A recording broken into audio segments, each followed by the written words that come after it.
ওই শহরে এক মারোয়ারি ব্যবসায়ী ছিল। মারোয়ারি মুসলিম না হিন্দু? কথা বলেন না। সে নিয়মিত তার সম্পদের জাকাত দিত। এক মুসলমান গিয়ে একদিন তাকে জিজ্ঞাসা করলো, আপনি তো হিন্দু, আপনি জাকাত দেন কেন? জাকাত তো আমরা দিব, আপনি দেন কেন? সে বলল, এ রহস্য আমি যা জানি তোমরা তা জানো না। আমি কেন জাকাত দিই তোমরা তা জানো না। তুমি আমার বন্ধু, এই জন্য তোমাকে আমি বলতেছি, জাকাত যেদিন থেকে আমি দেওয়া শুরু করেছি ওই দিন থেকে আমার অনেক সম্পদ আগে ধ্বংস হয়েছে। জাকাত দিই যেই দিন থেকে হিসাব করে দেওয়া শুরু করেছি ওই দিন থেকে আমার ব্যবসায় আগুনও লাগে নাই, আমার জাহাজেও ডুবে নাই।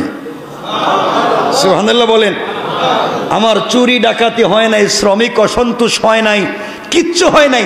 যেদিন থেকে ঠিক মতো জাকাত দেই সব ঠিক। আল্লাহু আকবার। আমি এখানে 3 বছর আগে এখানে কথা বলেছি। ভৈরবে জুতার ফ্যাক্টরি, জুতার মার্কেটে আগুন লাগছিল, আপনাদের মনে পড়ে? আমি এখানে কথা বলছি। পুরা মার্কেট জ্বলে যাচ্ছে, পুরা মার্কেট জ্বলে যাচ্ছে। তো একজন মুরব্বী মসজিদের ভিতরে বসে তসবিহ পড়তেছে। তো সবাই আগুন নিবানোতে ব্যস্ত আর উনি তসবিতে ব্যস্ত। তো সবাই এসে কান্না করে বলতেছে, মুরব্বী তোমার পাশের দোকান আমার জলে শেষ, তোমার এই পাশের দোকান আমার জলে শেষ, তোমার মার্কেটের পাশে মার্কেট আমার জলে শেষ, আপনি আসেন না কেন?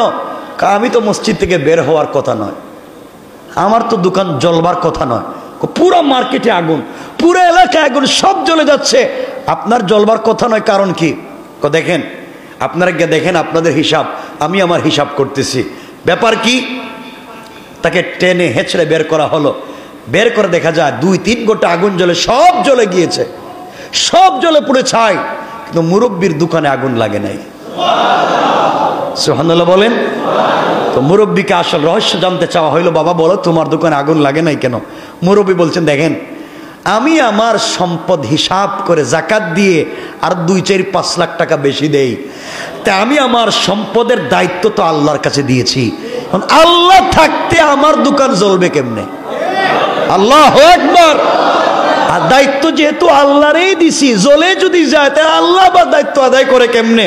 আমার বিশ্বাস ছিল আমি যদি চুল চুল হিসাব করে জাকাত দেই, আল্লাহ চুল চুল করে আমার দোকানটা বাঁচাইয়া দিবেন। সুবহান। এটার নামই হচ্ছে জাকাত। আল্লাহ আমাদেরকে কবুল করুক, জোরে বলেন আমিন। আল্লাহ বলছেন জাকাত দে, ওয়াল্লাহু লা ইউহিব্বু কুল্লা কাফফারিন আসীম। আল্লাহ বলছেন যারা অস্বীকার করে, যারা জাকাত দেয় না, আল্লাহ তাদেরকে ধ্বংস করবেন। পড়েন নাউজুবিল্লাহ। শেষ কথা হলো, আজকে 18 রমজান, 19 রমজান বাকি আছে। আগামীকালকে রবিবার 20 রমজান আসরের পরে এতেকাফ বসবেন। অনেকেই বসবেন না ইনশাল্লাহ? না নিয়ত নাই? এতেকাফে বসবেন তো ইনশাল্লাহ? বসবেন এতেকাফ। এতেকাফের অনেক সওয়াব। আমরা আজকে তাফসিরে এটা নিয়ে আলোচনা করবো ইনশাল্লাহ। তাফসিরে এ নিয়ে আমরা আলোচনা করব এতেকাফে, এতেকাফ নিয়ে। সবাই আসবো 20 তারিখ আসরের পরে আমরা চলে আসবো ইনশাল্লাহ। আমরা এটা নিয়ে কথা বলবো। এতেকাফ এত সওয়াবের এক কাজ, আমরা যদি জানতাম তাহলে বাড়িঘর ফালাইয়া সব চলে আসতাম মসজিদে। এজন্য আসবো ইনশাল্লাহ। আচ্ছা, সোহাগ, কি তার নাম? সুহাদা খাতুন মাতা।